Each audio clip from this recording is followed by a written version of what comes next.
Today, we're breaking down one of the most foundational topics in go-to-market: how to build a successful go-to-market strategy. Whether you're launching something new or trying to fix what's already in motion, the best go-to-market strategies are repeatable, keep teams aligned, and are used across your organization on how you bring your offerings to market. It outlines your market opportunity, your ICP, your go-to-market tactics. What's your value proposition? What's your targeting strategy? Think of it as the how, not just the what. Let's get into it. It's important to set a clear distinction on a go-to-market strategy and go-to-market tactics. Tactics are related, but more granular.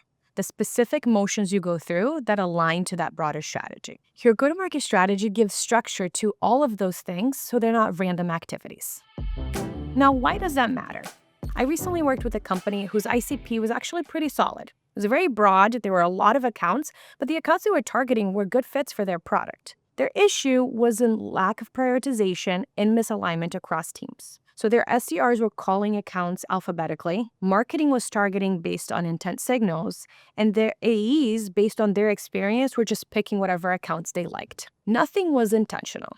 It was a lack of a cohesive go-to-market strategy across all of those teams. If you're launching a new product or a new market, a unified go-to-market strategy gives your teams direction, keeps them consistent, and focused on the highest value opportunities.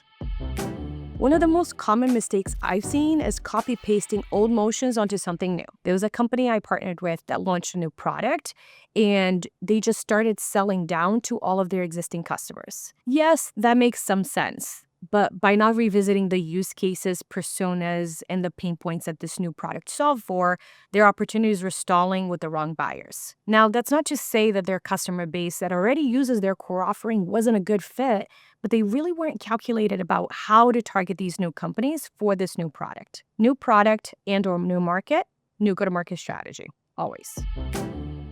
Let's zoom out for a minute. At a high level, every go-to-market strategy should describe your market size, your target customer, your product positioning, and your sales and marketing blueprint. Now, this only works if the people executing it are also aligned. Marketing, sales, RevOps, product, customer success, enablement. They all have a role in go-to-market, but buyers don't experience your company one department at a time. They experienced one unified journey. So internal stakeholder alignment, market research, and analysis into your TAM and ICP are key. First, you need clear buyer personas so that everyone is speaking the same language, the same way to the same people. You then need a well-defined ICP that narrows your TAM into the accounts most likely to convert now based on data signals. So you're all targeting the same accounts across channels. Next is positioning and messaging. This is where you articulate why your product matters to a specific buyer, and bonus points if you tie in those data signals to your messaging. And finally, cross-functional alignment across all of those teams that I just mentioned.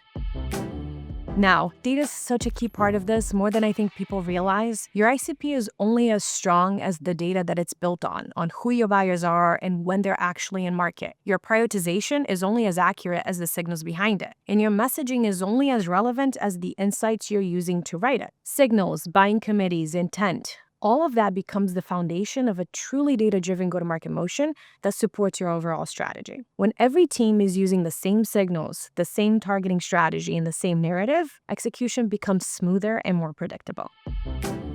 If you're a go-to-market leader and you're wondering where to start, go talk to your frontline sellers. Some questions I would ask: what are they doing well that you can potentially scale across to other teams? Is their pitch resonating with prospects? The personas you've told them to target, do they end up championing the deal through, or do they hand it over to a different team? Where are they struggling and could use support? How are they currently collaborating with the marketing teams? Are they using data only for targeting or also incorporating it into their messaging? A modern go-to-market strategy is all about alignment, intelligence, and adaptability. Sid Kumar recently came with the ZI Labs podcast, and he quoted Brian Halligan as saying, "Go-to-market should be treated like a product. It requires reiteration, and for us to listen to our teams internally, to our customers, analyze, refine, and adjust. The teams that win are the ones who use real-time data, prioritize accounts intentionally, update their go-to-market motion as the market shifts, build data-driven messaging around use cases, and operate as one go-to-market team, not separate departments." If you are building a go-to-market strategy from scratch today, what's the first thing you would focus on? Tell us in the comments and let us know what we should cover next. See you next time.